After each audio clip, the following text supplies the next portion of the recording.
பணத்துக்கு எப்பவுமே ஒரு ஃபார்முலா தாங்க. அது இல்லாத போது அது இருந்தால் நிம்மதியாக இருக்கலாமேன்னு தோணும். அது சம்பாதிச்சதுக்கப்புறம் இன்னும் நிறையா சம்பாதிக்கலாம்னு தோணும். அப்படி தேவைக்கு அதிகமாகவோ இல்லை தேவைக்கு ஏற்போ சம்பாதிச்சு முடிச்சதுக்கப்புறம் இதன் மூலமாக ஒன்றும் நிம்மதி இல்லைன்னு தெரியும். ஆனால் நிம்மதி இல்லாத போது பணத்தை தேடும்போது அந்த பணத்தை சம்பாதிச்சிடணும். பணத்தை சம்பாதிச்சுட்டு இது ஒர்த்து இல்லைன்னு சொல்லலாம். ஆனால் பணம் இல்லாமல் அது ஒர்த்து இல்லைன்னு சொல்லக்கூடாது.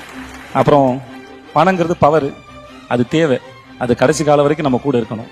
அது மிகவும் அவசியம் நான் சொல்ல வரேன். ஆனால் அந்த வாழும் காலத்தில் அந்த பணம் சம்பாதிக்க நம்ம போராடுற சமயத்தில் அதோட சேர்த்து எவ்வளோ மனுஷங்களை சம்பாதிச்சோன்னு சேர்ந்து இருக்குது. வெறும் பணத்தை மட்டும் சம்பாதிக்காம குணத்தையும் சேர்த்துக்கிறது பெட்டர்னு தோணும். லைக் பண்ணுங்கள், ஷேர் பண்ணுங்கள், கமெண்ட் பண்ணுங்கள். இந்த மாதிரி வீடியோ பார்க்கணுன்னா தஞ்சாவூர் பிளம்பர் யூடியூப் சேனலை சப்ஸ்கிரைப் பண்ணுங்கள்.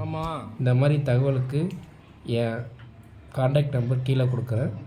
தேவைன்னா கான்டாக்ட் பண்ணுங்கள். உங்கள் வீடு சிறந்த முறையில் ப்ளம்பிங் வேலை, எலக்ட்ரிக்கல் வேலை செய்து தருகிறோம். நன்றி, வணக்கம்.